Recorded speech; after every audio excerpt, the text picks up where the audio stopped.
അപ്പോ 478 വർഷമായി നമ്മളിപ്പോ ബ്രിട്ടീഷുകാർക്ക് അടിമയായിട്ടിരിക്കാൻ തുടങ്ങിയിട്ട്. ഓക്കെ, അപ്പൊ പറയില്ല 400 വർഷം, 1947 ഞങ്ങൾക്ക് സ്വാതന്ത്ര്യം കിട്ടി. സ്വാതന്ത്ര്യം കിട്ടിയോണ്ടാണ് പണ്ടത്തെ സെയിം സിസ്റ്റം തന്നെ. പണ്ടൊക്കെ ആ ഒരു സായിബന്മാരും മദാമ്മമാരും എല്ലാം നമ്മുടെ സൗത്ത് ആഫ്രിക്കയിലെ പിള്ളേർക്കെല്ലാം ഇങ്ങനെ ഇതെല്ലാം ഇട്ട് കൊടുക്കും, ഭക്ഷണം ഇട്ട് കൊടുക്കും. ഓക്കെ, മണ്ണിൽ. അപ്പൊ അത് അവരെടുത്ത് കഴിക്കും. അങ്ങനെ ഒരു അടിമ സമ്പ്രദായം. ഓക്കെ, സൗത്ത് ആഫ്രിക്കയും ഈ പറയുന്ന ഇന്ത്യയും എല്ലാം ഇപ്പോഴും അവരുടെ അടിമ തന്നെയാണ്. അതിന്റെ ഏറ്റവും വലിയ ഇതാണ് സൗത്ത് ആഫ്രിക്കയിലെ ആൾക്കാർ ഇപ്പോഴും ആ ഒരു ഖനിയിൽ പണിയെടുത്ത് അവർക്ക് ജീവിപ്പിച്ചു വിടുന്നു. നമ്മുടെ മാൻ പവർ അവർ യൂസ് ചെയ്യുന്നു. മാൻ പവറും അതോടൊപ്പം തന്നെ നമ്മൾ കൺസ്യൂമേഴ്സ് ആയി. അതായത് നമ്മുടെ യങ്സ്റ്റേഴ്സും എല്ലാവരും അവർക്ക് ജോലി എടുക്കാൻ വേണ്ടിയിട്ടുള്ള ഒരു സ്ലേവ്സ് തന്നെ. എന്നിട്ട് സ്ലേവ്സിന് പകരം ഇപ്പൊ ഭക്ഷണം ഇട്ട് കൊടുക്കുന്നതിന് പകരം, പണ്ട് ഭക്ഷണം ഇട്ട് കൊടുക്കുന്നതിന് പകരം ഇപ്പൊ സാലറി ഇട്ട് കൊടുക്കുന്നു. ഓക്കെ, അതായത് അടിമ പണി ചെയ്തിട്ട്. അതായത് ജസ്റ്റ് ഒന്ന് ചിന്തിച്ചാൽ മതി, അവരിപ്പോ ബ്രിട്ടനിലും യു കെയിലും ഇവിടെ എല്ലാം ഈ നമ്മുടെ യങ്സ്റ്റേഴ്സ് എല്ലാവരും കുടുംബത്തോടെ ചെന്ന് പാർക്കുന്നു. അപ്പൊ അവർ ചിന്തിക്കും, ഞങ്ങൾ ഓടിച്ചിട്ട് ഇപ്പോഴും ഞങ്ങളുടെ അടിമ അല്ലെ. അപ്പൊ ആ രീതിയിലാണ് ഇപ്പോഴും അവർ ഫോളോ ചെയ്തുകൊണ്ടിരിക്കുന്നത്. പക്ഷെ ഇത് തിരിച്ചറിയാത്ത ആ ഒരു യങ്സ്റ്റേഴ്സിന്റെ അവസ്ഥയാണ് നമുക്ക് ഏറ്റവും പരിതാപകരം. അത് ഉടനെ നിൽക്കും, കാരണം AI വന്നു, ഇതെല്ലാം അവർ ഇംപ്ലിമെന്റ് ചെയ്യും, ഇനി നിങ്ങളും വേണ്ട പൊക്കോ എന്ന് പറഞ്ഞാൽ അവർ ഇങ്ങോട്ട് വിടും.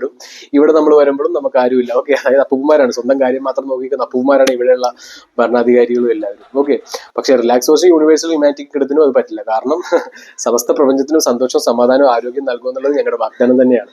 അതോടൊപ്പം ഈ പറയുന്ന സബ് കോൺഷ്യസ് ക്യാൻസറിൽ അവർ നമ്മുടെ ഉള്ളിലേക്ക് അബ്സോർബ് ചെയ്യിപ്പിക്കും പല കാര്യങ്ങളും മീഡിയ വഴി. അഡ്വർടൈസ്മെന്റ് എന്ന് പറയും. ഓക്കെ, അതായത് നമ്മൾ കഴിക്കുന്നതും നമ്മൾ കുടിക്കുന്നതും എല്ലാം അവരുടെ ഇഷ്ടപ്രകാരമുള്ള കാര്യങ്ങളാണ്. അതായത് നമ്മൾ പണ്ടെല്ലാം കഴിച്ചു വന്നതും കുടിച്ചു വന്നതൊന്നും ഇതൊന്നും അല്ല. ഓക്കെ, നമ്മുടെ പ്രാചീനമായ ഭക്ഷണം എന്ന് പറഞ്ഞാൽ യാതൊരു ആരോഗ്യ പ്രശ്നമില്ലാത്തൊരു കാര്യമാണ്. ഓക്കെ, അപ്പോൾ അത് അവർ നേരത്തെ കണ്ടുപിടിച്ചുകൊണ്ടാണ് നമ്മുടെ ഡയറ്റ് അവരുടെ ഡയറ്റ് ആക്കി മാറ്റിയത്. ഓക്കെ, ഈ പറയുന്ന കാർബോഹൈഡ്രേറ്റ്, പ്രോട്ടീൻ, കാൽസ്യം, മിനറൽസ് ഇതെല്ലാം അവർ കൊണ്ടുവന്നതാണ്. നമ്മൾക്ക് ശുദ്ധമായ ഭക്ഷണം എന്നുള്ളൊരു കാറ്റഗറി മാത്രമേ ഉണ്ടായിരുന്നു അല്ലേ. ഓക്കെ, അപ്പൊ അതിലേക്കെല്ലാം തിരിച്ച് റിലാക്സ് കുറച്ച് കൊണ്ടുപോകും. അതായത് 1955 കൊണ്ടുപോകുന്നു പറയണത് യാതൊരുവിധ പൊല്യൂട്ടൻസ് അല്ലെങ്കിൽ യാതൊരുവിധ മലിനീപ്പെട്ട ഒരു വസ്തു അവിടെ ഉണ്ടാവില്ല ആ ഒരു ജീവിത സാഹചര്യത്തിൽ. അതായത് നമ്മൾ കഴിക്കുന്ന ഭക്ഷണമാണെങ്കിലും നമ്മൾ കുടിക്കുന്ന വെള്ളമാണെങ്കിലും എണ്ണ, പഞ്ചസാര, ഇതെല്ലാം അതായത് ഉപ്പ് തൊട്ട് കർപ്പൂരം വരെ ഇപ്പൊ എല്ലാം ഉള്ളത് വിഷമാണ്. ഞങ്ങൾ നേരെ തിരിക്കും. അതായത് ഉപ്പ് തൊട്ട് കർപ്പൂരം വരെയുള്ളത് ശുദ്ധമായിരിക്കും. ഓക്കെ, അത് 100% ശുദ്ധം തന്നെയായിരിക്കും. അതാണ് ഞങ്ങൾ പറയുന്നത്, സമസ്ത കാര്യങ്ങളും ഞങ്ങൾ തന്നെയായിരിക്കും മുമ്പിൽ നിന്ന് ചെയ്യാൻ പോകുന്നത്.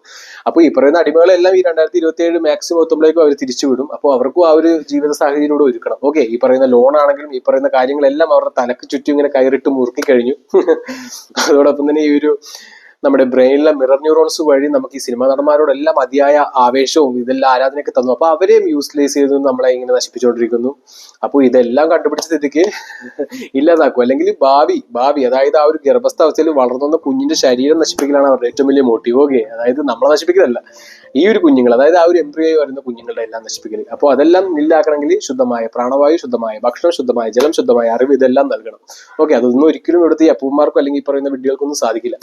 അപ്പോൾ അത് ഞങ്ങൾ തന്നെ ഓറിയന്റ് ചെയ്ത് ചെയ്യുന്നതാണ്. ഓക്കെ, അതിന് ഞങ്ങൾക്ക് ആരുടെയും സപ്പോർട്ട് വേണ്ട, കാരണം ഇതെല്ലാം ഞങ്ങൾ തനിച്ച് തന്നെയാണ് ചെയ്യുന്നത്.